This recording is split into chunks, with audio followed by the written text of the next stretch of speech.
Hey, hi, hello. We're gonna spice it up just a little.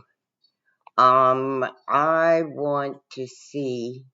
Okay.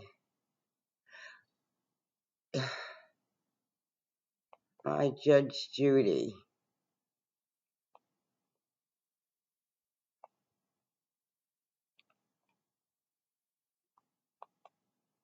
Okay. Thompson versus Thompson. Step forward, please. Little something different. Ironworker Charlie Ray Thompson is suing his nephew Lorenzo Thompson, 28, for thousands of dollars he said he loaned him. Order. All rise. Quiet and correct, please. All rise. Now, this is case number 202 on the calendar in the matter of Thompson versus Thompson. President, sworn in judge, you may be seated. This is your nephew. Yeah. So you lent him some money $5,000. over a period of time. Possibly a year, yes. So I have a couple of questions for you, sir. Yes, ma'am. This is your father's brother, correct? Oh, my stepfather. Brother. Stepfather's brother. Yeah. He raised you since he was probably 6 years old. So he's not related to you by blood? No, he's not. But he considers you his nephew? I treated him, but somewhat. And you felt close enough to him to go to him when you needed some money? No, I did not. Because I didn't even get no money from this guy. You didn't? No, I did not. Well, why do you think he's here? Well, see, he lent some money to a friend. You mean your friend Nina? Yes. Now, I read about your friend Nina. He says that you called him and said that you needed money because your wife wanted to go home or had to go home to England with the children, see somebody in the family. Mm-hmm. Does any of that have a ring of truth to it, sir? Not at all. Do you have a wife? Yes, I have a wife. What's her name? Her name's Nina. You have a wife whose name is Nina. Do you also have a friend whose name is Nina? Yes, I do.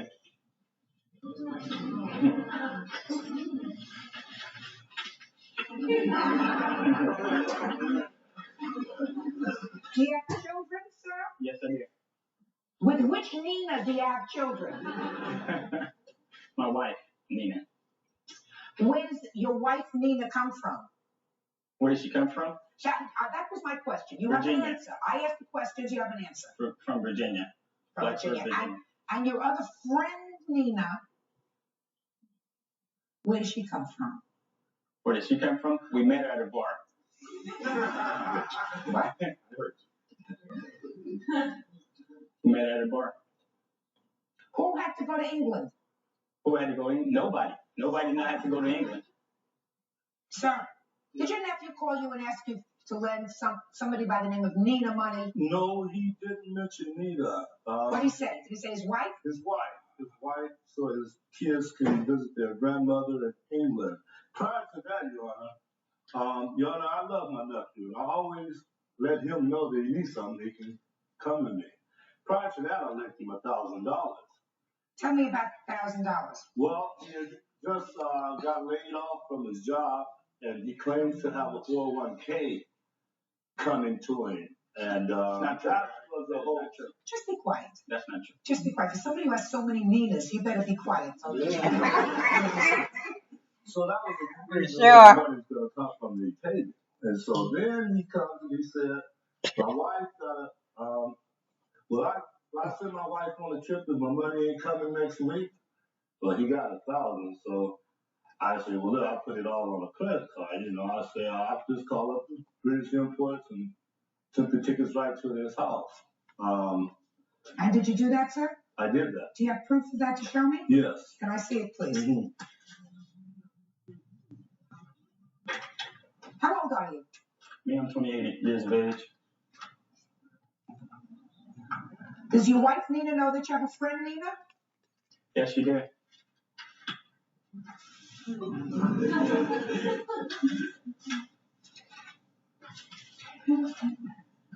Who went to England?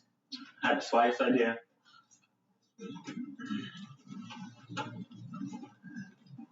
Do you know that I'm like a truth machine? Somebody lies to me. Judy. I feel it right back here, and I start to get a twitch in this eye. Yeah. Sir, I've been twitching since you opened your mouth. Yeah. Because this man isn't lying to me. And there may be some Yes, other he is. nuances to the story. See, but the thing about it, But what you're telling me is, I don't know what he's talking about. I never borrowed $1,000 from him. I don't know what he's talking about British Airways and tickets. There's really something wrong with him. I did not borrow the money from him. I did not borrow the money from him. What happened was actually, let me explain my side of the story. Okay, there was a friend that I came to him, said that she needed to borrow some money. I didn't know he lent her that money. So he went ahead and lent her a lot of money. What did you go to him for and even tell him this story? Why did I go to him? Because at the time we were working out together. We were training. I knew that his financial, way when he was working and everything, that he was capable of lending it to her. So I just asked him. Why would you ask your uncle to lend somebody who's just a friend of yours almost $3,000? I didn't ask her. I didn't say he. I guess she asked him.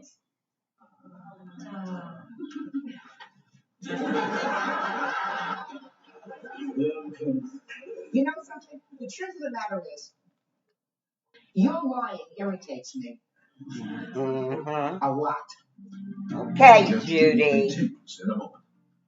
Go, girl. Telling me, Mr. Thompson, is that your uncle? I love to do one with her granddaughter. This whole story about giving him this money. Yes, he is. Yes, he is. And later today, I get laughing with the message. I'm Brother Dre. Those who know me know that I give world-class service. Real cases, real people. Judge Judy. Charlie Ray Thompson wanted to help his nephew, Lorenzo Thompson, by loaning him money. Now he wants his money back. It sounds to me as if your uncle, who's a nice man, helped you out when you, according to him, got laid off from your job and came to him and asked you for money. I never was laid off, Your Honor. Did you tell him that you needed money? No, I did not, Your Honor.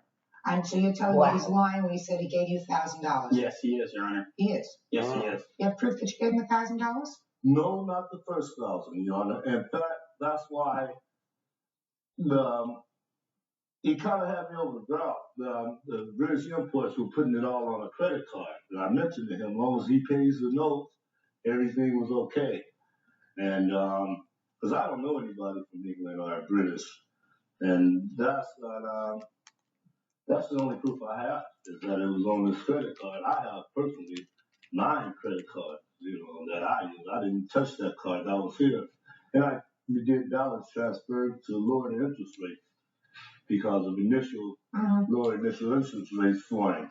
Yeah. Well, Your Honor, he tricked me into getting a credit card under his name so he can transfer all that money under to my account under my name, which was going to mess up my credit. That's too bad. Yeah. You got one too many Ninas, sir. Yeah, I got both cards, which I have right here. Both of we got co-signed for a credit card. I believe you, sir. How much is built up on this credit card now for this? 5,136. It was. This is the old card. Now, he came to me, his wife, pregnant. His wife, Nina. The wife, Nina, gonna have a baby. He just started a new job. His insurance won't cover me on his new job, and the county won't give me ready to get on the county because they claim he got a job.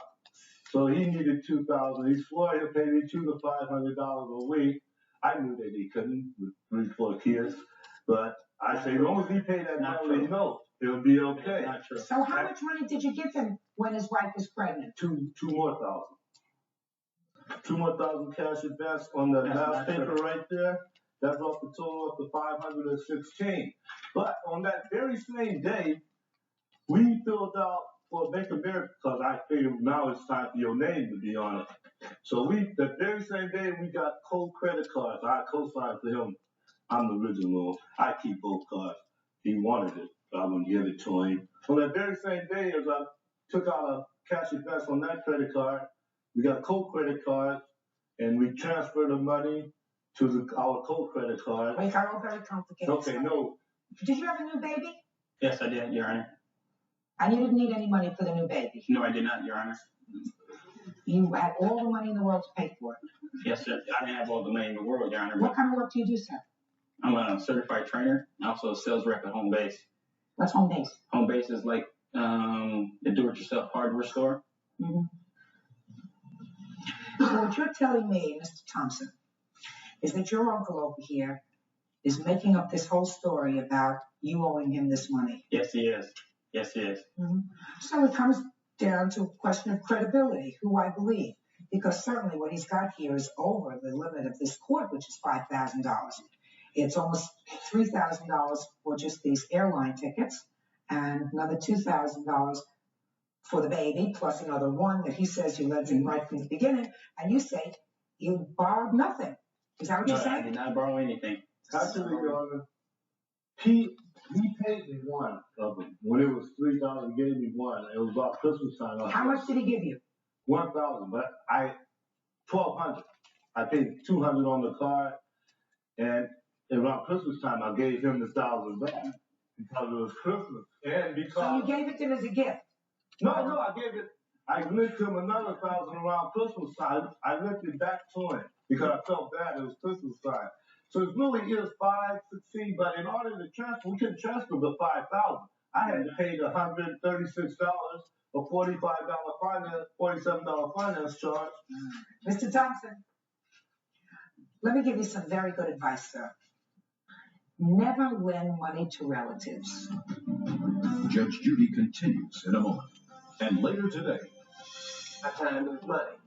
And I felt that he hindered my time. I could have been doing other things. real cases, real people. Judge Judy. If you have to lend money to relatives, even if it's difficult, always say to them, listen, I know we're relatives and we love each other, but in order for there not to be any problems in the future, let's just memorialize our agreement with a writing that we both sign. Do you understand, sir? I understand that now. Do you understand? Yeah. I want you to remember that in the future. I know that when people are dealing with brothers and sisters and nephews and nieces, they find it very difficult to do that because they feel as if they should trust each other. Well, I think he'll pay the notes, $123 monthly notes, but he stopped. You don't mean the notes, you mean the monthly payments. The monthly, until he got his lump sum from his 401k. And he stopped paying when it got to $5,000. All right. Mr. Thompson, take my advice, sir. Judgment in this case is to the plaintiff in the amount of $5,000. Tell the truth, sir. It's important. Excuse me, step out. Back to your right. And now the next case. Bodies on Black versus Helms. Step forward, please. 40-year-old Simon Black, a gene company owner, says comedian Andre Helm didn't perform long enough at a benefit concert. Simon wants the fee returned. Andre says he performed as promised. I know, it's boring. Well, according to these papers, you were arranging some sort of a function. I wanted her Is that written. correct? And you hired the defendant to... Okay. 24-year-old Tanya Rendon is suing her ex-roommate, 23-year-old Crystal Cepeda, for 2 months' rent and utility bills. Tanya says Crystal was a disrespect. And Ms. Cepeda was your roommate. According to you, she owes you a couple of months' rent and some utility bills. Ms. Cepeda says you told her to leave the apartment. She owes you nothing. Who signed the lease to the apartment? I did. So it was just in your name? No, it's both of our names, but she never stopped at the office to sign it. Listen to me, Miss Rendon. If she didn't sign the lease was in your name. It was printed with both of our names, but she... Show me the lease. I mean, are you not following what I'm saying? Yeah. I thought this was going to be easy. What happened was that... I don't care what happened. This is a contract. Yeah, This is the only contract that exists with the landlord. Who signed it? I did. Period. We're going to start again. And I'm going to try to come down. You moved into the apartment. The lease is in your name only. Is that correct? Yes. But you moved in together. Yes. And according to you, you had an arrangement with her that you would split all the rent and all the utilities in this apartment. This is from September 1st, 06 to February 28th, 07. When did you move out? I moved out January 31st. Now, according to what I read, Eddie, and then you went and withdrew my money from stuff. the bank so that the check bounced. Right. Now, you try to explain to me why you do not owe January's rent if you lived there, according to you, until January 31st. Because I wasn't really staying there. I don't give a rat's behind whether you were really staying there or not. Your things were there. Right. So you owe January's rent. Yes. I would like to say something, Your Honor. She agreed to stay there till March 1st. Why don't you be quiet? Okay. How much was your half of the rent? $590. Put your hand down. So far you owe her $590 for the month of January because you can't give her a bad check for January. Do you understand? Yes. Did you pay the utilities in January? No, I did not. How much are the utilities in January? January only. January, they're $90 a month. So far, that's $680. Now, according to you, she also owes for February. Now you can tell me why she owes for February when she moved out January 31st. When she first moved in, the agreement was that she was going to pay $590 a month until March 1st. It was a 6-month lease. So at that time, she kept paying her rent late. She also was very disrespectful to the point that she had people have sex in our apartment with me there. You want to tell me about February? Because so far you haven't told me about February. Find a February. roommate. Obviously, I had to come up with the money to cover for February because she just pretty much left. She didn't even bother cleaning the room. She says that you told her to leave. Is that right? 2 weeks before the end of January, she told me that she had found a new roommate that would be moving in the beginning of February. That was? She told me a girl that she found on Craigslist would be moving into the apartment. So you decided to terminate this roommate relationship well prior to January 31st. Yes.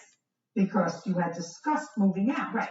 You say it was her fault. She says it's your fault. It was clear from reading the complaint and answer that the two of you did not have compatible lifestyles. Right.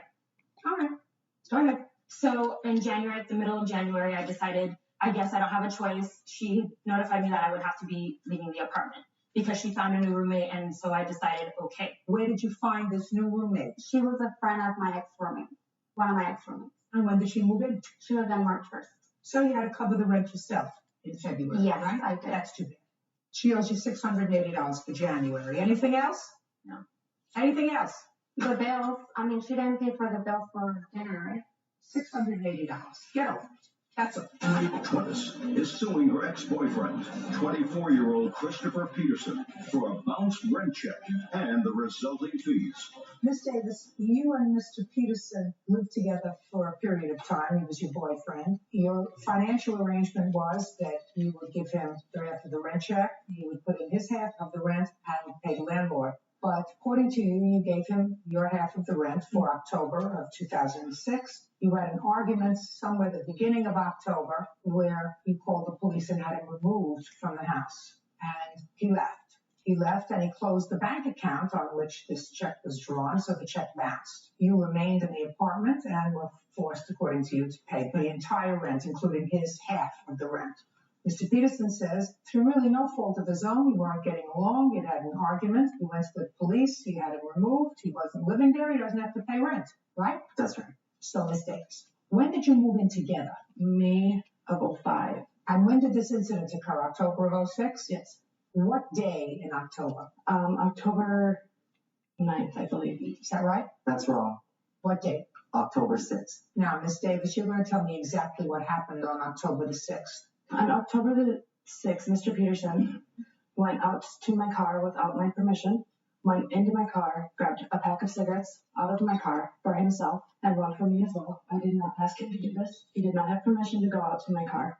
When he came back and I discovered that he had taken a pack for himself as well, I was a little upset. And I confronted him on it and he lied to me. What did you say? I asked him if he had taken the pack, why he had taken it without asking me. And he said that he never took a pack and called me a liar. When I confronted him on it and he lied to me again, I got upset and basically told him I was done with the lies in the relationship. And when I told him I was done with the relationship, he didn't take that kindly. He said he was not going to give up on the relationship, that he was not going to leave. He wasn't going to give up on us. And when I told him that he did not have a choice because I was done, he started punching himself in the face. Show me how he did that. He was pacing back and forth in the room that we were talking in and just started pounding on himself. So I got scared and I went over to my friend's house. Okay, he didn't touch you. He didn't put his hands on you. No. Okay, so you left and you went to your friend's house. Yes. And the next morning, I was afraid to go home. So I went to the police. What'd you go to the police for? To take you home? I did not feel safe to go home with the state of mind that he was in. Okay, so what did you want the police to do? To remove him. Why? So that I could go home. Well, it was his home too. But I was not safe in my own home. But it was his home. It was his home too, yes. So if you're not safe, he hasn't done anything to threaten you. He hasn't done anything to harm you. He hasn't put his hands on you. If anything, he was, according to you, he was hurting himself. He was acting, in a self-destructive way. So if you felt unsafe because you didn't like his mental state, why didn't you just leave? I didn't feel I should have to pack up everything in the apartment that was mine and leave because he was unstable. Can I see what you told the police, please? I filed for an order of protection. I didn't have a police report. What did you say in the report that gave you an order of protection? I told them exactly what happened. No, I can't believe anybody issued you an order of protection based on that.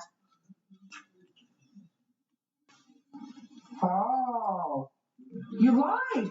No. Oh, yes, you did. No. You said to the police the reason that you were coming to ask for assistance is because he physically threatened you by raising an object over his head to throw it at you and yelled and screamed and called her names. He had done this prior to this date. Evicted from the house. You had reason to leave yourself if you wanted to leave, but you had no reason to force him out of the house. None whatsoever. Okay. Mr. Peterson, you want to tell me your version of the events? What happened? First of all, I don't understand this business about going out. You live together, you're sharing a house, you're sharing a bedroom, you have an intimate relationship, and she gets upset because you went out and took 2 packs of cigarettes instead of 1. Did you go out to the car to get a pack of cigarettes for her? I went out to the car to grab a pack of cigarettes for her, and I asked her that night, and she said yes. He'd never. No, don't speak now. Don't speak. You have to be quiet because it's his turn to testify. Did you see how quiet he was when you were testifying? Now it's his turn. I asked her permission the night before to grab a pack of cigarettes. Are you on some sort of medication? Listen to me, Miss Davis.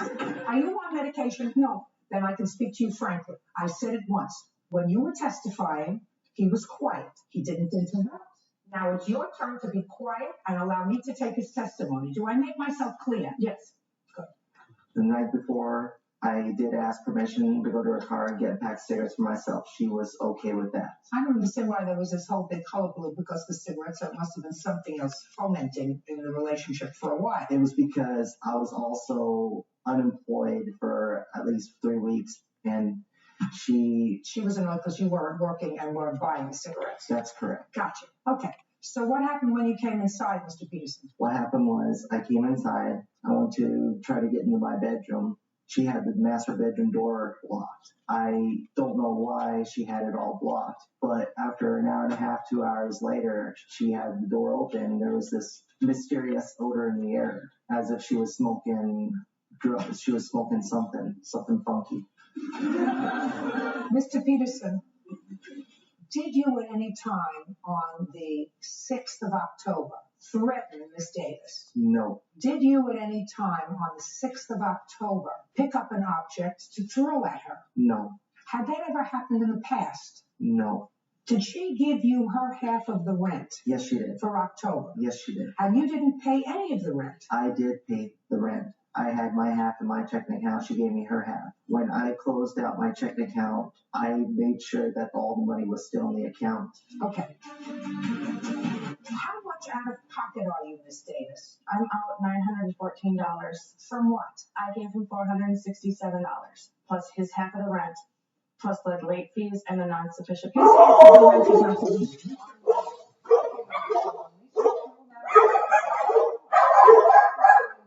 Listen to me. You're not being honest about it. You felt unsafe about going back to your home because you felt as if he wasn't acting in an appropriate way. Then you go stay with your friend, you stay with your family, you find a new apartment. But you don't lie to the police and have him thrown out. So you're not getting his half of the rent. Period.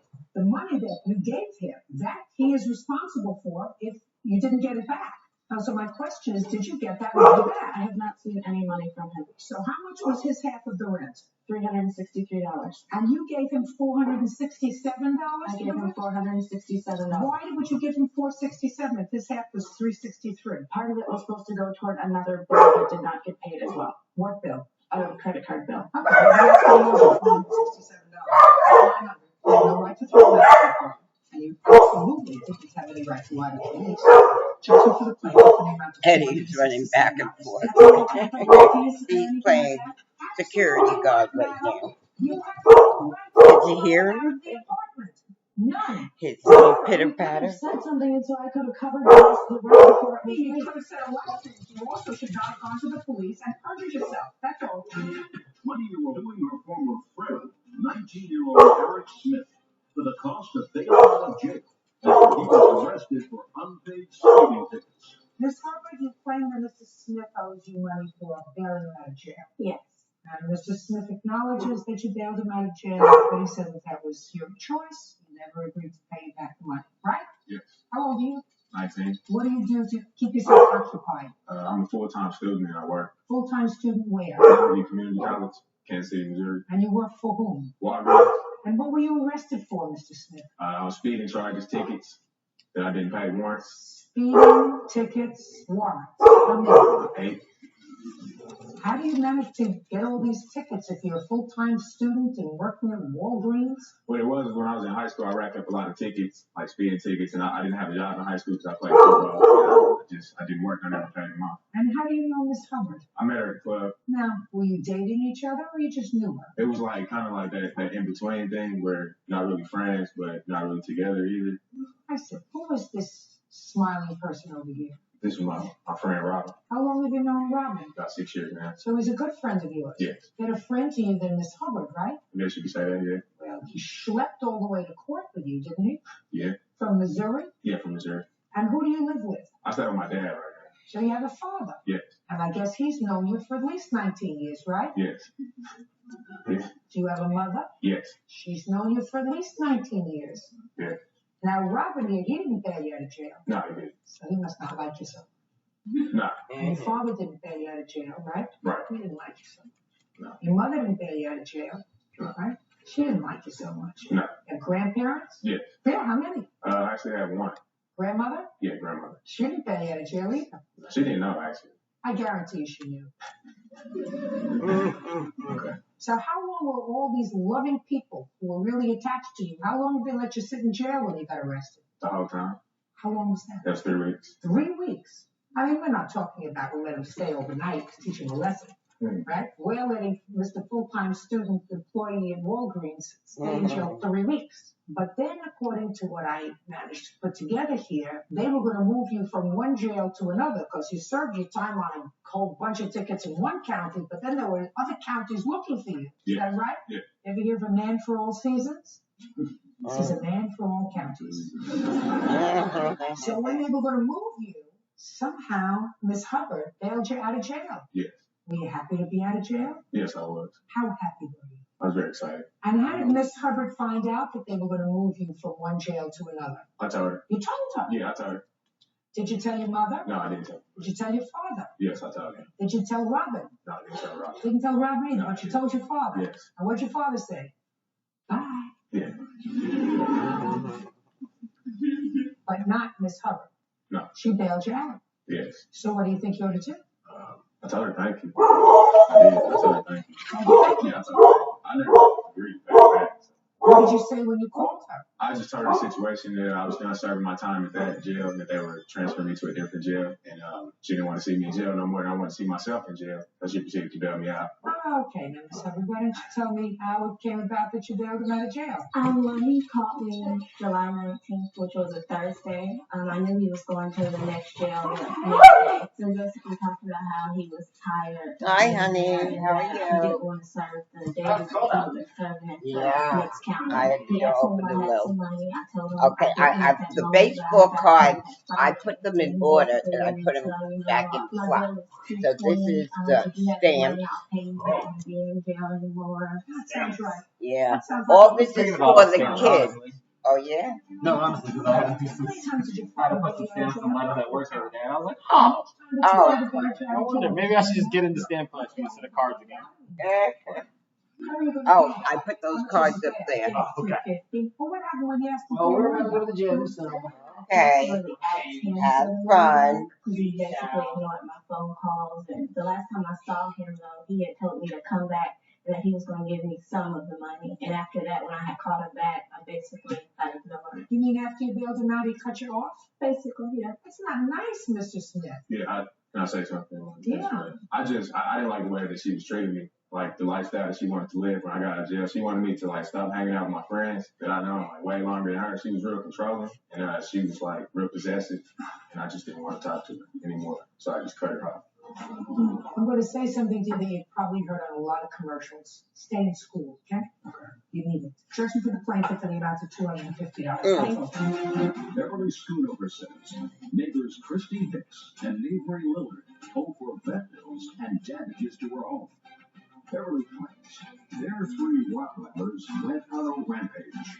Ms. Schoonover, according to your complaint, 3 dogs that were running loose followed you into your home, attacked your home, trashed your house, and injured your dog. Those dogs you claim belong to the defendants. That's correct. And you want them to compensate you for all the damage that was done to you, your medical bills, your house, and your veterinary bills. The defendants say they were on vacation. They don't know what happened. Right? You were on vacation? Yes, ma'am. Well, my niece was attending a beauty pageant in I Chicago. don't care what you were doing. You were gone.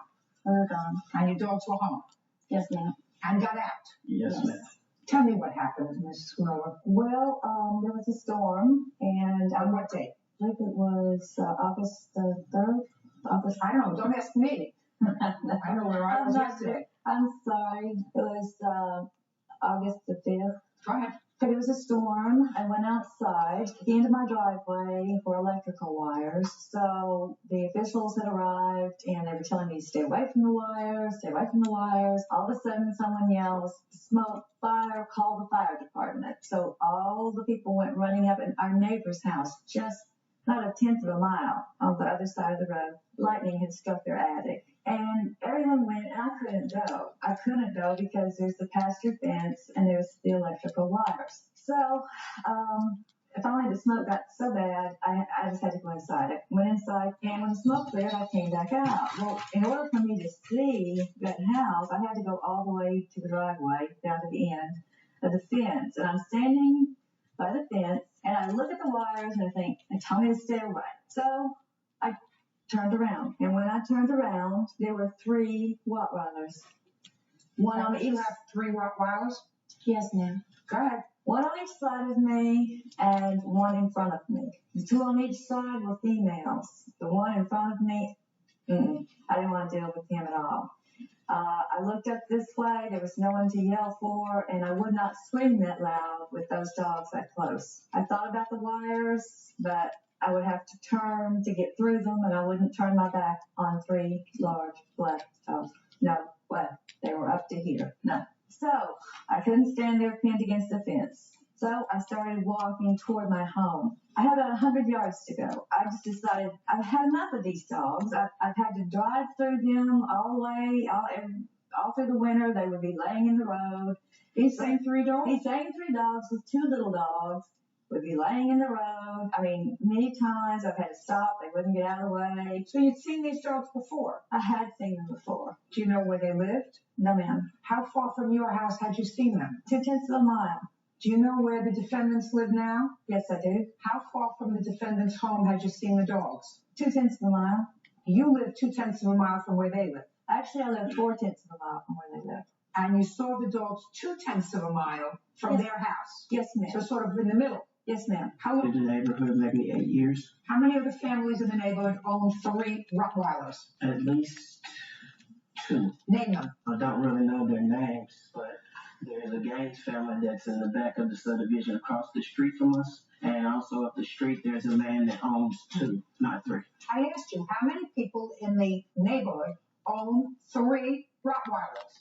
Not any that I know of, ma'am. Then that's the answer, sir. Don't tell me this one here, this one there. I said, how many own 3? Because your defense is, how do I know they were my dogs that caused all this damage? That's your defense, right? Yes, ma'am. It's getting thin.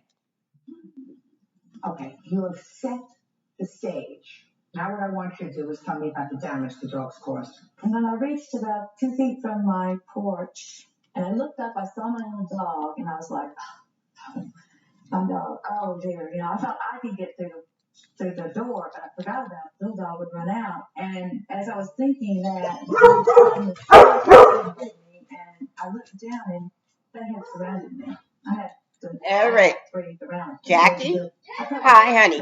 Did you take that that plate over to him? Okay, this morning I'm like, oh Lord, I don't know what I did.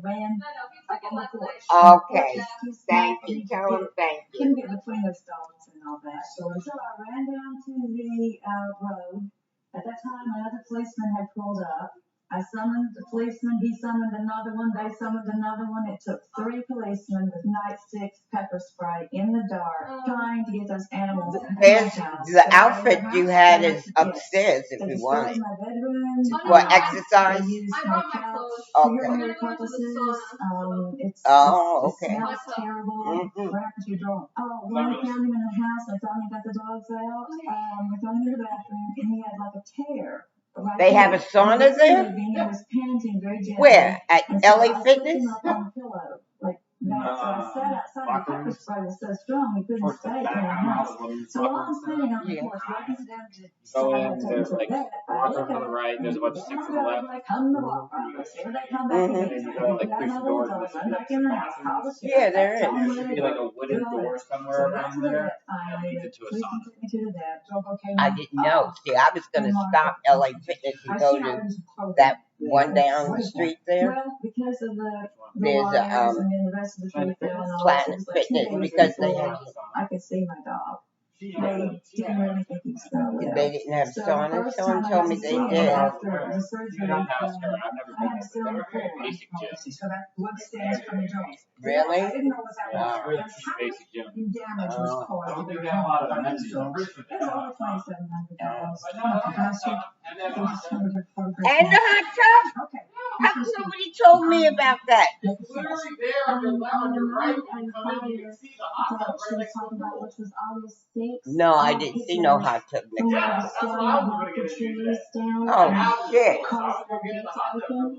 Oh, I could, that's one thing I could do during the weekend. Animal control in our yard. And yeah. Yes, and the swimming. Swimming, hot tub, and sauna during the week. Can we have your defense, please? Okay. I don't understand how she could pick out our 3 Rottweilers. I just asked, who is this man? See you. I'm the owner of the dogs, Your Honor. I just asked him a simple question. It's clear these dogs travel together. She's seen 3 Rottweilers out loose previously. So it's clear that these 3 dogs were together. You're the only people in the neighborhood that own 3 dogs. Your dogs just happened to be out that evening. Okay, we have a whole lot of serendipity here. Do you understand? Yes, ma'am. All right, keep going. Can I show you the statement from the animal control? Yes, of course. I also have the animal control. Only 2 of my dogs were out and at large. They were picked up in my yard by the animal control people. Your dogs have gotten out before. No, ma'am, that was one occasion when I was out in the yard with them. And listen to me, I'm just reading this report that you gave me. They identified your dogs because they had to bring your dogs home before. Put your hand down. That's the report you just gave me. The purpose of that report was to show you that there were 3 dogs loose in the yard that they bypassed in the street. Listen to me very that were German carefully, Shepherds. sir. She was shown the German Shepherd. She said that they were not the dogs that attacked her dog. Correct. But she also stated that the dogs... She was shown 3 German Shepherds. If she was going to make a mistake, why wouldn't she make a mistake and say, these are the 3 dogs? There are 3 dogs. She knows a Rottweiler from a German Shepherd. They were with her for a long time. Listen to me carefully. You can't give me a report and say to me the report is only for one purpose, to show you that there were 3 German Shepherds out. They have brought back your dogs who were out unaccompanied before. Yeah, that's outrageous. Not she.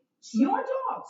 No, Miss Beverly Schoonover had stated that it was so smoky outside from the fire. The house was right in front of her house that caught on fire. I have the paper, the Daily News Journal that I want you to listen to my statement. You want to get the garbage and take it out? Put on your listening ears. When you get back, okay, and take the dogs, all three of the dogs out? By animal control before. Yes. Oh, he didn't. by animal control. Oh. Well, I fed them I think it was a half an hour earlier. No, I fed them at 3. It was 15 minutes. Was put down after this evening. Is that right? Yes. Because they didn't pick it up. They said they would do that for it. It's unfortunate that they have dogs. It's unfortunate that we don't have to have people tested before they have animals. Animals are not supposed to be left outside when you're on vacation, when you're at a beauty pageant, when you're with your daughter, when you're upstairs, downstairs, anywhere else. When you're not home, you have to make adequate provisions for animals to be cared for, not leave them outside. Sometimes bad things happen. Sometimes there's a storm. Sometimes there's a hurricane. Sometimes there's a flood. And when 2 idiots can't take care of animals, they shouldn't have them. Judgment for the plaintiff in the amount of $2,700. That's all. Brandon Book says his mother, Mary Nixon, owes for a title loan on a car and for a loan to pay court fines. Mr. Book, the defendant is your mother. Yes, ma'am. And your complaint alleges that she owes you some money. Yes, ma'am. One from a loan, the other from another loan that you took out against your car in order to buy your mother a car. Yes, ma'am. A car that she ultimately surrendered, owing money on it, and you're paying substantial amounts of money for the time that she, in fact, had the car. Yes, ma'am. Your mother says that while she acknowledges that you did some nice things for her, she said that all that were gifts that you made to her, and she's counterclaiming. She alleges that you gave away some property that belonged to her deceased husband, who was not your father. Is that right? Yes, ma'am. And also a wedding ring that she wants back. Okay, so tell me about the first loan, sir. The first loan was for a down payment for her car. She came to me on April 27th of 07, and she asked me if she could go get a car. I took her to the local dealership where her credit qualified her for a car. However, she didn't make enough money to support a car. So they asked me if I would sign for it. The agreement was that she made the payments, and I agreed to it, so I co-signed for it. However, they needed a down payment. So they asked me if my truck was paid for, and I said yes, it was. So we went to a local financial institution, and they took out the title loan for $2,500. Plus a title loan? Yes, ma'am. Which means that your truck was now encumbered? Yes, ma'am. Okay. And they asked for an additional $200 deposit for the insurance. So while we were doing the agreement, we were signing all the paperwork. My mother looked at me and she asked me if, this was okay. I said, yes, ma'am. She said, I will pay you back as soon as I get my VA benefits. I said, yes, ma'am, that's not a problem. What VA benefits? When her husband passed away, we went to the local Veterans Affairs office in Lake Charles, and they said that she qualified for some death benefits. So they put all the paperwork in, and they said that she was going to be awarded it. Did they say how much she would get? No, ma'am, they didn't say how much. They gave us like a monthly statement of what she would get. If she got the full amount, $7 a month. If she got the other one, it was like $6.11 a month. And how much were the car payments a month? The car payments were $371. Okay, so you took out this title insurance, so what happened? What happened is 2 weeks after she got the car, she lost her job. So I had to figure out some way of having to pay it, both my loan, her loan, and supporting everybody because her and my sister were living in the house along with my wife and my child. So you have a wife? Yes, ma'am. A child, your mother, and sister were living with you. And at one time we had my other sister and her 2 kids living with us as well. And who was supporting them? I was. It's outrageous. It's family. Good boy. What are you saying no for? Because it's lies. Well, come up here and tell me what's a lie about it. First, tell me your first name. My first name is Mary. My last name is Book. Very good. Uncross your arms. Is it a lie that you live with your brother? No, that's not a lie. Is it a lie that he helped support you? No, that's not a lie either. Well, that's what he said. No, he said that he co-signed for the car, which is a lie. Listen to me. We're talking about the car. You said that's a lie. She lived with him. You lived with him. Your other sister, for a period of time, lived with him and her 2 children. And he was supporting you because I assume you weren't working. Is that right? Why weren't you working? Because I had no way to work. Because he got my car, and so my mom took sell my car to buy him the house. Sure, Your Honor. I had just as they sold my car for $6,000, and that got the down payment to the trailer that he now lives in. Okay, and when was that? October. October of last year. How long did you live in the trailer where he and his wife and child were living? They got the trailer in October. Right. I moved out in December with my sister. So you lived there 3 months? Yes, ma'am. Then she came back. Did you come back? I moved in to an apartment. Did you come back? Later. When? March or June. Was it March or June? Those are very different months. April, March, somewhere in between there. And how long did you stay? Until when? I moved out in March again, and I didn't come back until May. And then I moved in back in May, and then we moved out for good in June. So you lived there about 6 months altogether. And how long did your mother live there? The whole time. From October to June. Oh, then of course you gave him money for the trailer. Did you give him any other money when you lived there? I gave him some money after the check came in. I paid 2 house notes. I paid a light bill. So you had a house note? Yes, ma'am. In addition to the deposit on the trailer? Yes, ma'am. Of course. So other than that, she gave him money because she had you. She had your other sister. She had herself, her sister's 2 children. They lived with him. He's paying a house note. And she gave him a $6,000 deposit on the trailer. Now you can sit down. That's what you're supposed to do.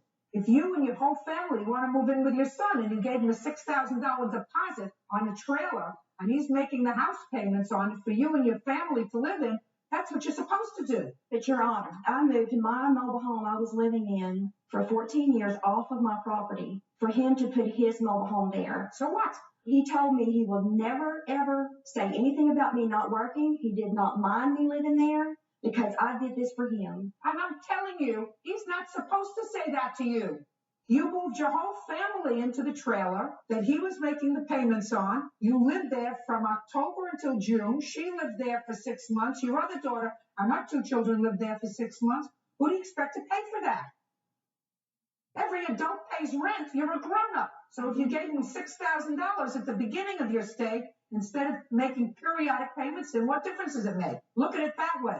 But don't make yourself a victim. You're not a victim. Children don't support their 46-year-old parents. Parents support their children. How much money did it cost you when your mother surrendered this truck? It was the car that she had to surrender, Your Honor.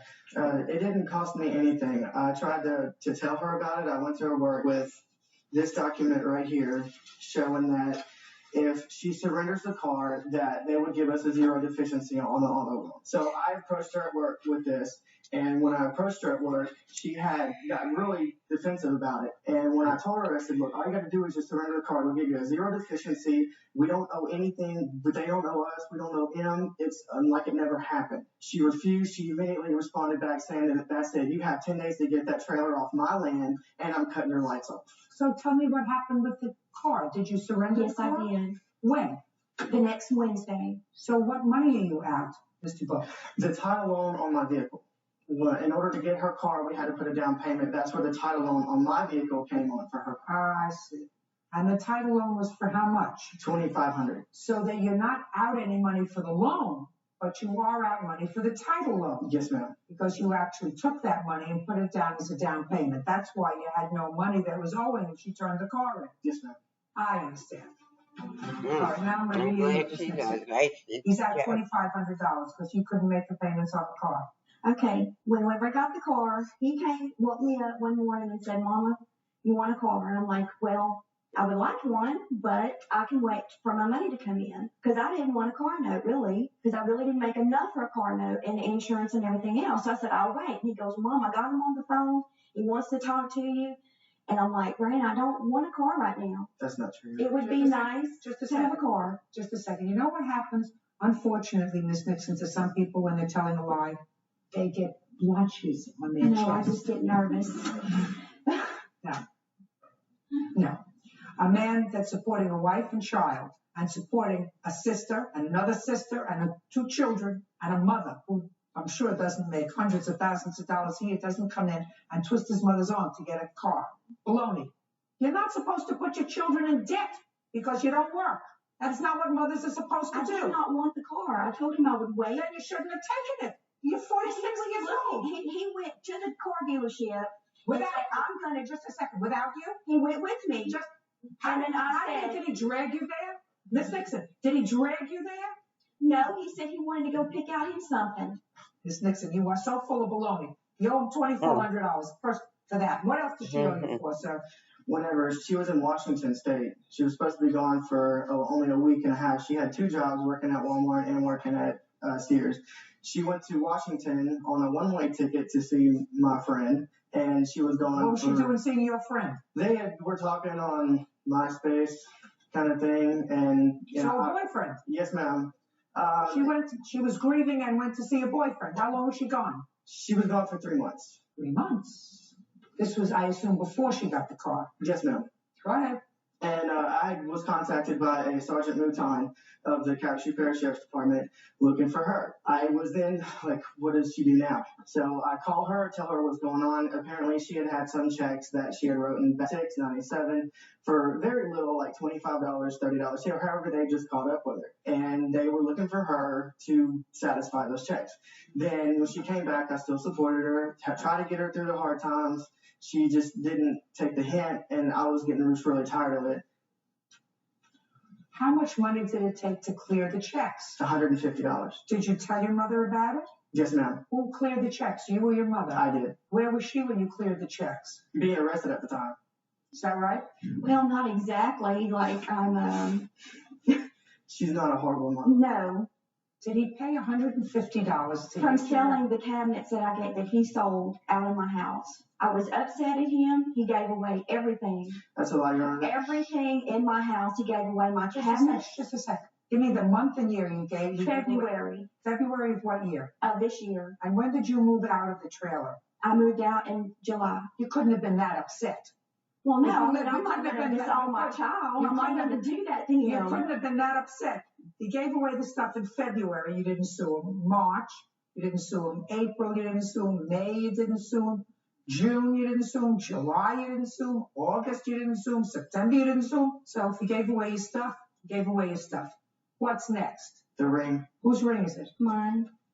It's actually ours. No, it's mine. Well, how did his wife end up with the ring? I told her and him that I would let them use my ring as a token of because it was special to me. Just a minute, you told them that you would let them use their ring? Until he could buy one for her. And if they broke up and she moved out, that I was to get the ring. Yes, ma'am. Yes, ma'am. I'm honored. Fine. Well, first of all, A, I don't believe you. Because I think that that's a lot of baloney that you just told me. But B, even if what you told me was true, let's see what you just said. You said you are letting them use the ring until he can buy her a new one, which he can't. Or until they break up, which they have not. Or if she moves out, which she has not. She did in between this time. But tell me when. She moved out. Just tell me when. She moved out during the summertime. Did you sue her then? No, I didn't. Come on, Miss Nixon. You got a problem. You owe your son $2,550. Judgment for the plaintiff. Your counterclaim's dismissed. That's all. 24-year-old Jeffrey Gibbons is suing his former friend, 21-year-old Sierra Delgado, for a loan to put a down payment on a new apartment. Mr. Gibbons, it is your claim that you made a loan to Miss Delgado in the amount of $700. She was a friend of yours. Miss Delgado says that she accepted the $700 from you because she needed some money and it was a gift. How long do you know her? Your Honor, I have known Miss Delgado since January. I met her at Bartending Academy, and I think that the gift part of that whole story that you just gave me is an utter fabrication. Have a copy of your check? Yes, Your Honor. It's a copy of the check and the date when it cleared. Okay. I'm done. Check is for $1,000, so what was the $1,000 for? Yes, Your Honor. I wanted to pull $1,000 and she gave me $300 back. So I am suing for $700. Tell me how it came They're not about so that valuable you stamps. knew that she needed $700. Your Honor, she asked me for money But to help pay for for my her deposit grandchild, of her new apartment. When I have one. This was probably January 28th, and I gave the money to her on February 1st. So you would know her less than a month. Correct. Why did you approach him about needing money? Well, we had met at Bartending Academy and we had a friendship going. One night we hung out and we had relations. After that, I told him I didn't want anything other than a friendship. Well, when did the plaintiff become more than just a friendship? I would say it was just a one-night stand. When? This was in January, the end of January. Give me the date. I don't remember the date. We were drinking. Think about it. Oh, well, the beginning of January. I'm sorry. You're testing my patience. Other than bartending school, what else do you do? I work at 2 restaurants. And you? I'm a student, Your Honor, and I just got out of the Navy, University of San Diego. Are you a full-time student or a part-time student? Your Honor, I'm a full-time student, biology major. Who supports you? I support myself, Your Honor. I was in the Navy, and I have money left over. I have loans, and the military is supporting me a little bit with the GI Bill. Where were you in service? I served in Japan, and I served in San Diego. When were you in Japan? From 2000 to 2004. And I was in San Diego from 2004 to 2006, October 23rd. That's when I got out. Do you remember the time that you had an intimate relationship with the defendant? Yes, Your Honor. When was it? It was about January 15th, because that was when Bartending Academy was going on. And was it after that that you said she only wanted to be friends? Correct. I did want to be in a relationship with her. She didn't want to, so I cut it off. I had a new relationship going when I gave her the money. So I thought, since I was a personal trainer as well, and I thought, since I can't be your significant other or whatever that may be, I would like to be your friend, personal trainer. I tried to help her. When I sat down with her at the Cheesecake Factory, I gave her a goal list. This was my way of a contract. It's not a contract, but I was trying to help her. I bent over backwards for this young lady. Bizarre. I would have had the money by the end of February, but the girl I was taking the contract over with said she wanted it at the beginning of the month. So I was prepared for that, and I sent Mr. Gibbons a text message, hey, how do you get $700 in a day? Just, joking. He was a friend, and he's jokingly said, stand on the corner of El Cajon Boulevard. That's a tease. Yeah. Madam, you owe $700. I don't owe him any money. Yes, you do! He gave it to me as a gift. Yeah, he gave it to you under false pretenses. Your Honor, I have Now speaking, if you had already made a decision, Ms. Delgado, that all you wanted was a friendship, if anything, because I assumed that either you were disappointed with January 15th, or you found his behavior somewhat bizarre. Either way, I don't care if you go into a homeless shelter. You don't take money from them under false pretenses, and you don't coyly send them a text message, hey, when you know that he wants more from you than you are willing to give him. How do you get $700 in a day? That you may say to your mother or your father. That you may say to your brother or your sister. That you don't say to a guy who is clearly wearing his heart on his sleeve, because that is unkind and cruel and fraudulent. You owe him $700. Judgment for the plaintiff. That's all. Step back. Kenneth Kit Bennett claims former friend Stacy Schwartz took his car without permission and damaged it. Kenneth says Stacy not only ruined the transmission and clutch, but she also popped one of his tires. Mr. Kennett, you were at a party with the defendant. I assume she was a friend of yours, and it was your claim that she took your car without permission and wrecked it. She didn't wreck it. She hit a curb and blew out a tire, and transmission went out. And Ms. Schwartz says that she had an unfortunate accident and that she might clearly be responsible for replacing the tire, but certainly not the transmission, since she had your permission. Got to do something about your breath. Well, she did not have my permission. Good. So let's go back. When was this party that you had? Why does everybody want to go down Friday there? night. It was at my house, and Listen, Mr. Kennett, how old are you, sir? 23. What do you do for a living? I am a market analyst. Ever been to court before, sir? No, except for driving tickets. Well, that's court. So, if you're a plaintiff and you have a claim, first thing you figure out is what date. Yes, Your Honor. Because the questions get harder after that, Mr. Kennett. So, a couple of months ago on a Friday night, is it the date? I believe the date was December 14th, Your Honor. That's a date. Now, it was on December 14th, 2006. Where were you? At my house. Who else was there? I don't know the exact names, but a bunch of my friends. Can see And what were you all exactly doing? what you do. You like to Watching just lay TV, in my listening to lap. music. Great. Having a good time. Being responsible. Yes. What happened next? Well, I didn't keep track of everybody around that night. I went to bed maybe around 1 or 2, and the next morning, Stacy called me and said that my car was broken down. I said, how could that be? It should be in front of my house. And she said she was in Sunrise, which is about 20 miles away. Where do you live? Downtown Sacramento. She said it was broken down. She explained to me that she had taken my car the night before and that it had broken down the night before and that she had spent the night and was calling me in the morning. And I was tonight where? At one of her friend's house, I assume. Okay. And I explained to her that she had better get my car back to me. What kind of car do you have? to Nissan Sentra. Here? 1997. And she said she would. We exchanged words. I was a little upset, and then I fell back asleep. I didn't get my car back until the next day. She had it towed back to my house. At first, she hadn't even told me that a tire had blown out. I didn't see that for myself when it came to my house. Then she explained that to me. I had not given her permission to drive the car, so I was very upset. Don't repeat anything. Okay. I have other things to do. Are you finished? She had told me that she would pay for all damages. She was very apologetic at first, and I had it diagnosed, and she refused to pay it. She said she. When you had it diagnosed, what was the bill? It was $1,500, $1,593 and 83 cents. I originally said $1,600. It's I rounded when I looked at the receipt. It's actually $6.17 less than that. Oh, did you see my granddaughter's blanket? Mr. Panett, how did you pay for this? My father loaned me the money. I showed you. Did you pay for The stamp collection for my grandson is up there. And I had to pay my father back. What's your father's name? Okay. John Panett. His phone number. It's in my cell phone. I'm sorry. Well, would you please get his cell phone so that we can get the father's number, please? Thanks. I'm just going to verify that he paid this bill, sir. Yes. When I call him on the phone? Good. We're going to do that. Okay. In a minute. Okay. Now, I'll hear you, Miss Schwartz. On December 14th, I was hanging out at Kip's house, and I asked him if I could borrow his car to go over to Jessica's house. Where does Jessica live? A few blocks from his house. And he said? He said yes, he let me borrow it. Good. So you understand, Miss Schwartz, That's a different place. Excuse me, Your Honor.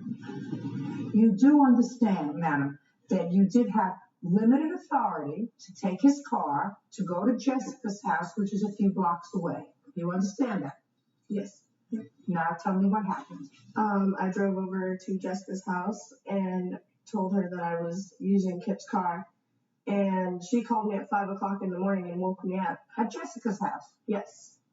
And told me she was drunk and stranded in Sunrise. So I didn't even think to call Kip and ask permission because he let me borrow his car. He knew I wasn't. No, my dear. He knew I wasn't going to bring it back until the morning. So Darling! Yes. You get it now? You look as if you're smart enough to get where I'm going. Yes, ma'am. You went to pick up your friend in Sunrise. And how far is Sunrise from Jessica's house? Approximately 20 miles. 20 miles? Miles, not blocks. Miles. And it was coming back with her, this drunken friend of yours, that you had the accident. Yes. Now tell me about the accident. I was just driving and I was coasting, so I was in neutral. And then I tried to put it into gear and it would not go into gear. And I went to park immediately and I hit the curb and popped the tire. That was probably about 5:36. You must have hit the curb very hard. Well, yes, it was hard enough to pop the tire. And I immediately changed the tire. And since it was about 5:30 in the morning, my friend that I picked up just walked to her house because we were about a block away. And I slept in the car and called Kip about 9 o'clock in the morning to tell him that I was going to get his car towed back to him. Let us assume that I believe you, that Mr. Panett said that you could borrow his car to go to Jessica's house, which is a few blocks away, to stay over. When you exceeded his permission by going 20 miles away the next day, you no longer had his permission. Do you understand that? But he knew I was going to have it till the morning. Don't tell me what he knew. He gave you permission, according to you, to drive it a few blocks. A few blocks is not 20 miles. I have my witness here that saw him give me permission. I just said, don't you have your listening ears on? I said, if I believe you, he gave you permission to take it a few blocks away.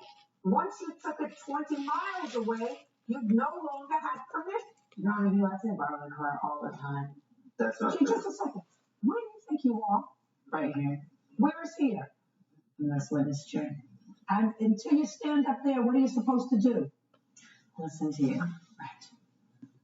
Once you exceeded the scope of the permission, you no longer had permission. That's the law. Do you understand it? Yes. So all I have to do is deal with the issue of damages. And for that, you're going to give me John's cell phone. Yes, sir. Just let me power it up. Power it up.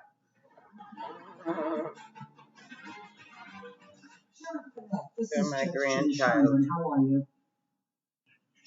I'm very well, thank you. Do you have a moment for just a couple of quick questions for me? I'm here, as you know, trying a case involving your son and this young woman who took his car without permission. Are you familiar with that? Okay. Did he ever ask you for any money to help him repair this car? When was that? 3 months ago. Do you remember how much it cost you, sir? Approximately. And did you use your credit card? Did he pay you back that money?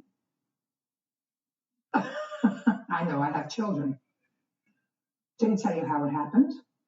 Did he need a new transmission? Was he driving the car? Okay. Very good. And you used a credit card. Okay, great. Thank you very much, sir. I appreciate you taking the time. Bye-bye now.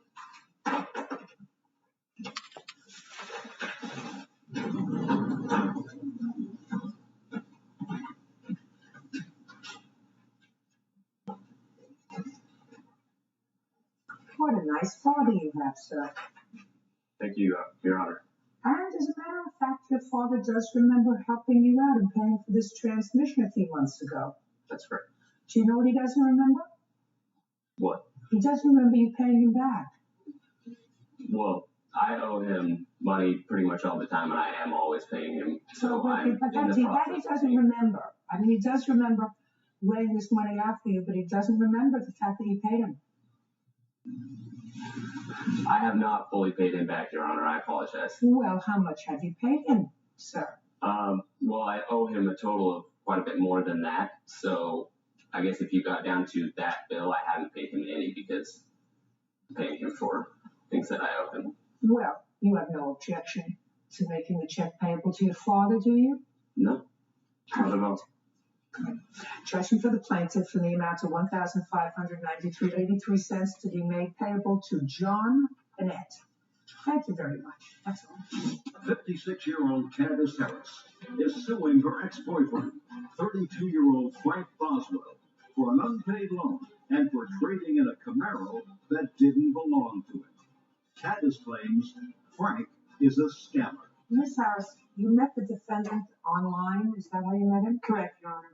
According to what I read, you began a relationship with him, and at some point, according to you, you let him borrow a car that you had that you weren't using. Correct. And he had the car for many months. The relationship soured. You went to get the car and found out that Mr. Boswell had forged your name to the title of the car and either sold or traded it in for something else. That's correct. You also claimed that you loaned him some money before this in 2005, and I'm telling you right now, Ms. Harris, I'm not entertaining that. Because according to what you said in your complaint, you sent him this money with the understanding that when he got back on his feet, he would pay you back. That's what you said. Mr. Boswell is going to tell me he never got back on his feet. That's not a loan. It has to be objective, not subjective. Mr. Boswell will tell some people he's on his feet and tell other people that he's not on his feet. You have children, sir? Yes, ma'am. How many? One. That child live with you? No. You pay child support Yes. as much as the mother of that child wants? No. Because you're not really on your feet? See what I mean? Things are very predictable in this life. I could have written the script before I even asked him a question. Now, when did you let Mr. Boswell borrow your car? He came to see me on September 29th in 2005. It was at my house for many months being unused. So you let Mr. Boswell borrow it. What was the arrangement? The arrangement was that he would use my car. He was trying to get his career started in music, rap business. And it would be a nice car for him to drive with a little bit more prestige value than what the vans he had. And we never discussed when I would get it back. However, in March, He got on his feet. yes. In March, I discovered there was other women involved in his life besides me who were also helping him out financially until he got on his also feet. told you that. Yes, ma'am. And it escalated to the point where more and more women started showing up. On June 20th was when he sold the car. I have the documents here to show Now, it was. Mr. Boswell, How much did you sell the car for, sir? I actually didn't sell the car. I traded the car. How much did they give you for it? They just traded me another car straight across. Really? Yeah. But you forged your name to the title. I did that. You can't do that, Mr. Boswell. Why would someone give me a car and give me the title if they loaned it to me? Who paid for the insurance? She did. And whose name is the insurance in? And hers. You got my message? It's her car. If she meant to pass title to you, she would have signed the title over to you, and then you would have insured the car in your name. Now! Why did you give me the title? Are you asking me a question, smarty pants? Don't you ask me a question, sir. I ask the questions, you give the answers. I want to tell you. Okay, Judy. You tell them, girl. That's how we do it. I'm glad you can. Okay, Judy. I love that girl. 1990 Lexus LS400. How many miles did it have on it when you took it? 276. 276 miles? Is that your car? No, her car. Her car was a Camaro. It had 126,000 miles. It's a 95 When Camaro. I traded it, it had 143,000 miles. What's the blue book value of your car, madam?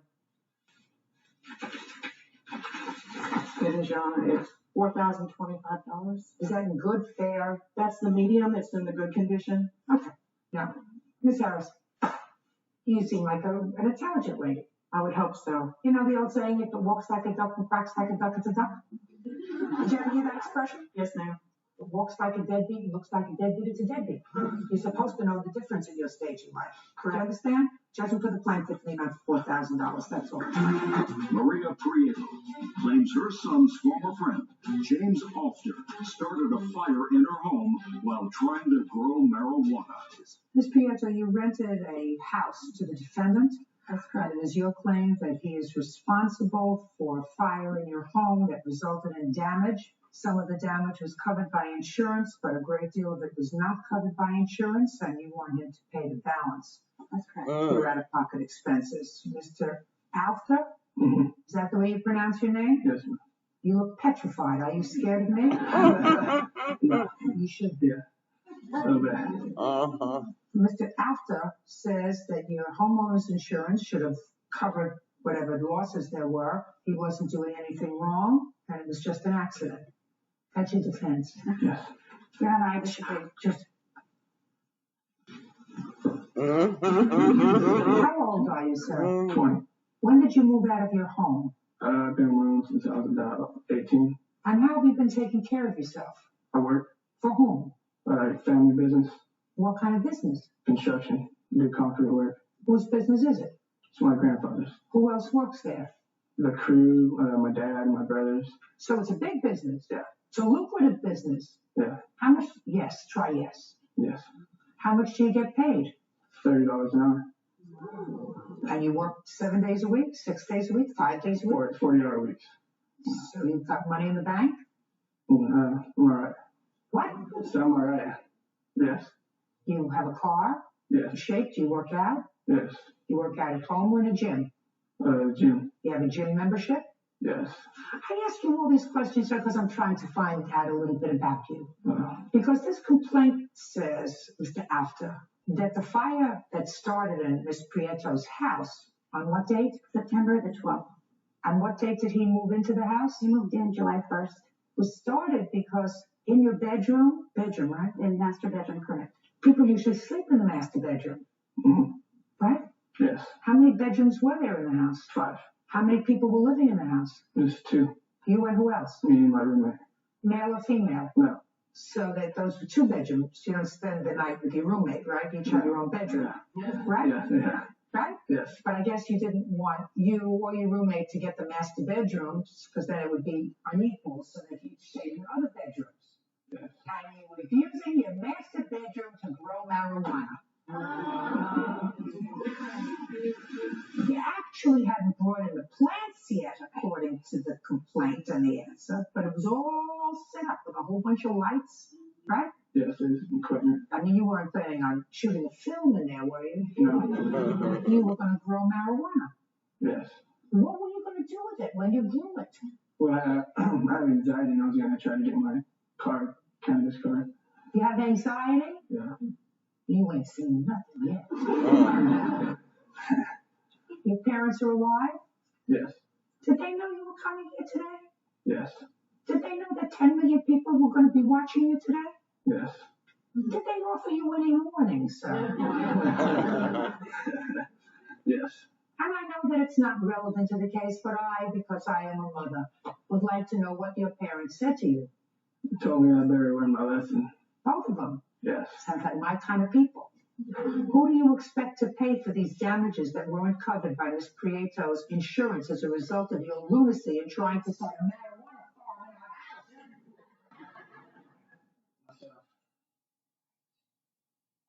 So why didn't you just pay her, sir? Why did you force her to come here? No, I mean, I know that she looks lovely and she appears to be a very nice lady, but why didn't you just say, I'm really sorry, I acted like an idiot, I'm 20 years old, I'm not fully grown up yet. You know, just help me out here. It'll never happen again. I'm going to cut my hair so I can see. You know? I know the sum that amount that she wanted was pretty high.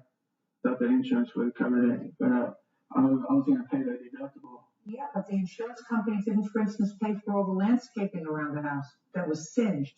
But when I moved in the house, the landscaping wasn't too cut up. May not have been too caught up. What about the fact that she didn't have the use of her house for a while? Yeah. Hmm? Yeah, I know, that's my fault. So who should pay for that? Myself. Can I see the bills, please? Sure. And I have pictures also. Should have listened to your parents, Mr. After. Your father's a pretty tough guy. Yeah. Are you using your real name today, sir? Is your father's last name the same as yours? Look what you did to her house. Yeah. Or look what he did to her house. Yeah.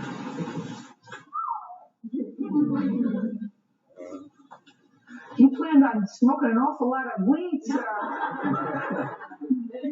For your anxiety. Why don't you go to a therapist? I don't know. Well, I would try a therapist before I would start farming again. Who helped you with all this, sir? I did it myself.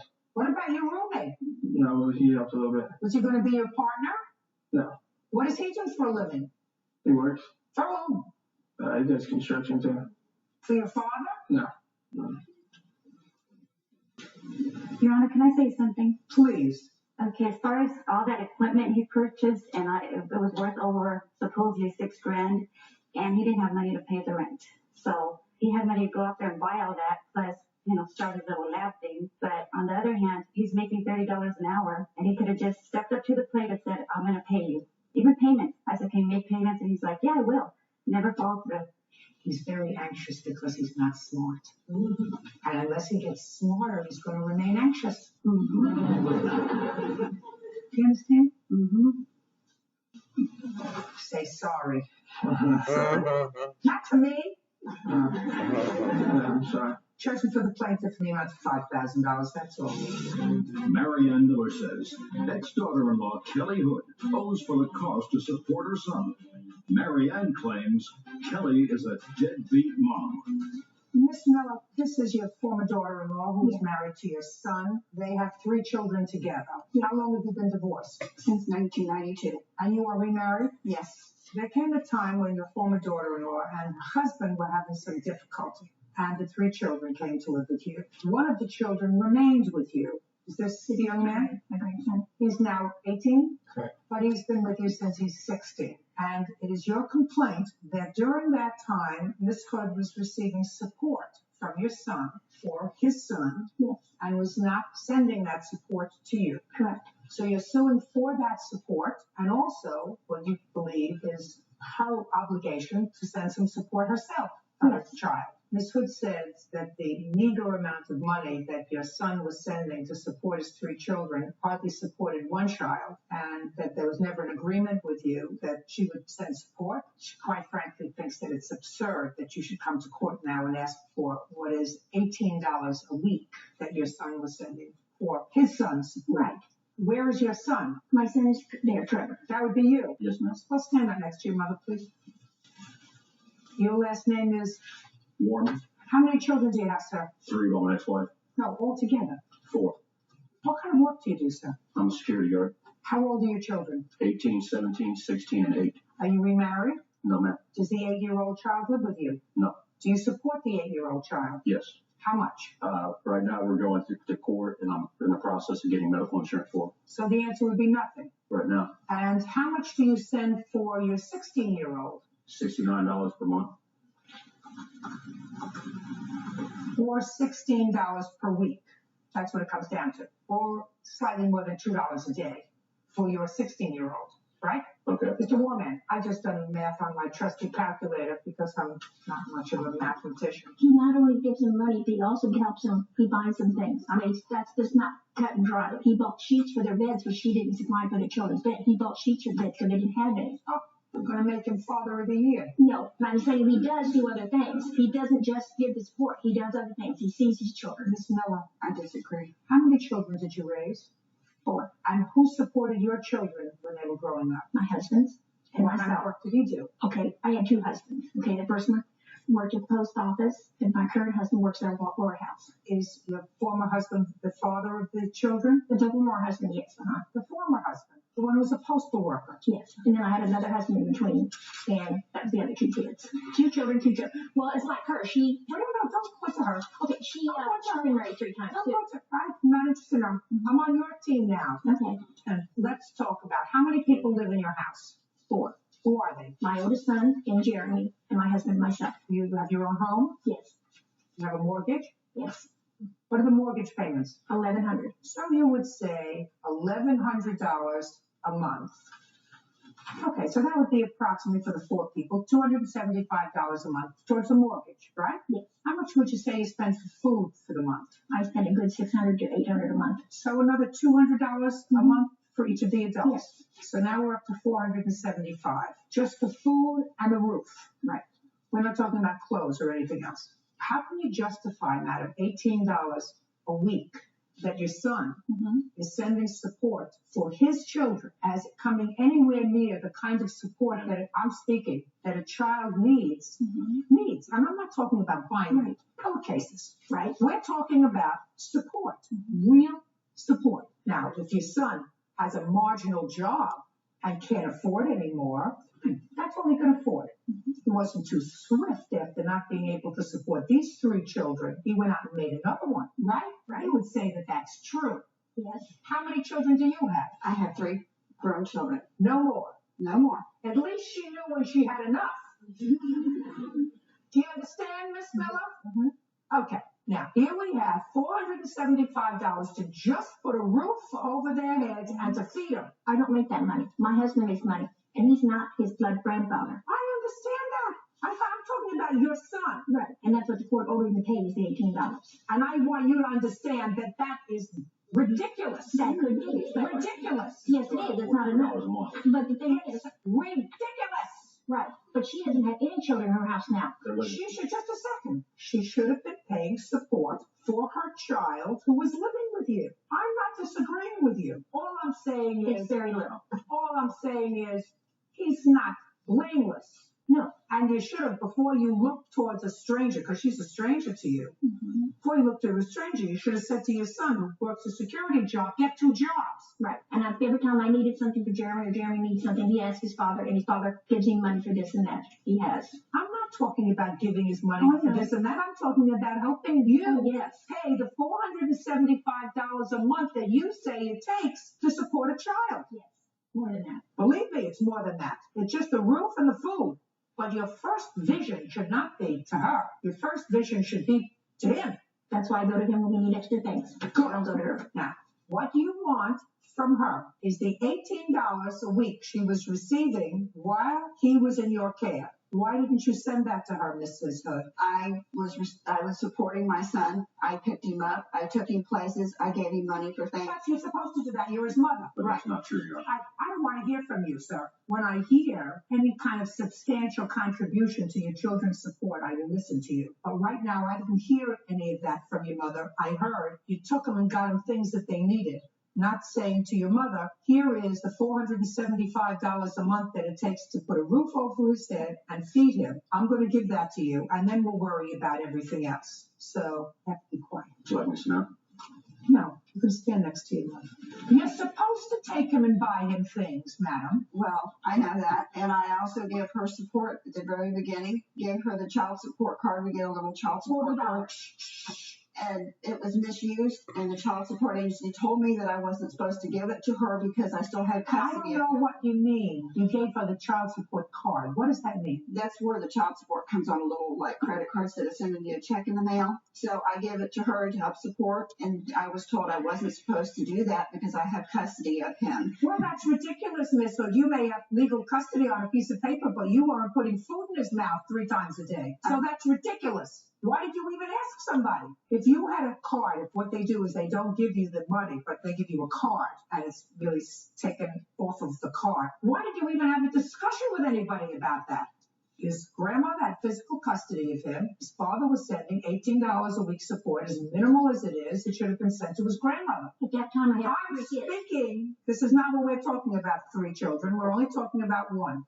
So the question is, well, the fact about it is, this is a divorce decree that I've had custody of the kids ever since. What difference does it make? He abandoned. He denied his parental rights. Listen to me. Let us not go back in history. And then Let's look at me. Let's not go back in history. This young man went to live with his grandmother 2 years ago when he was 16. I don't want to hear about when he was 2 or 5 or 7 or 9 or 11 or 13. He went to live with his grandmother at your request when he was 16, and he has remained there. Now, she could have pursued support against you while he was there. She did not. And I'm not entertaining that. I'm not entertaining that part of her claim. Support against you personally. I just want to know is that you have any valid reason why you didn't turn over the support that you were receiving for him from his father to his grandmother. Because she, like I said, she had misused it, and then the power of attorney. How did she misuse? Just a second. How did she misuse the $18 a week? Buying dinner for the family and cigarettes for him. No, I didn't. Buying dinner for the family on $18 a week? That's ridiculous, Miss Hood. What kind of work do you do? I did have a job with shipping and receiving. It's right now what you're saying to me. I don't care what you did in the past. What kind of work do you do now? I will be a flight attendant. So the answer is you do not work now. Because I lost my job because of her. Is anything your fault? I want to know if anything's your fault. Now, something must have happened recently that got your dander up. You want to tell me what it is? Yes. Back in November, her current husband killed one of my grandchildren, and the police were called. Which grandchild? Michael Joshua, His brother. his brother. And they went to court. I have Don't interrupt her. Go ahead. paperwork on this. He choked the child, and Jeremy told his mother that he will not speak to her again if he accepts that man back in the house after he choked his brother. Jeremy's deathly afraid of her ex-husband. That's why he's living with me. She took him back in the house. Joshua and Jeremy went to live with his father. She went to court and had child support doubled, and she has none of the children living with her. And that kind of got my vote. Got it. Well, you get my vote too. Is the money still coming out of your check? Yes, ma'am, every month. And the children are living with you? Yes.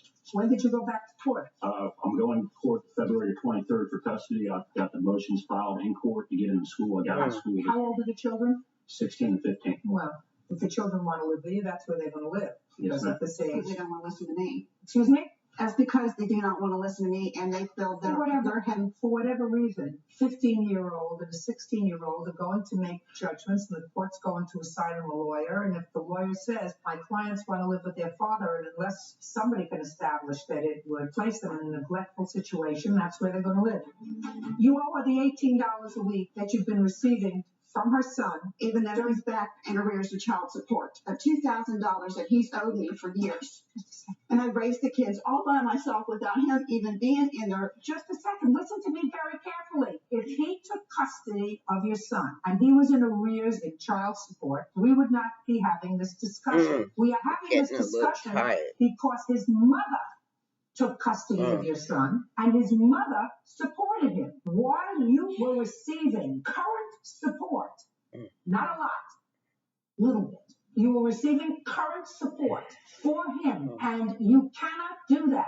You really cannot do that. You should have sent that money each and every week to her and said, I know it's not much. It's all that your son gives me for his support. As little as it is, I'm giving it to you to defray his expenses. You got it? as she was so inspired about support. Why'd you catch them? My children's bonds that were supposed to be for their education. But to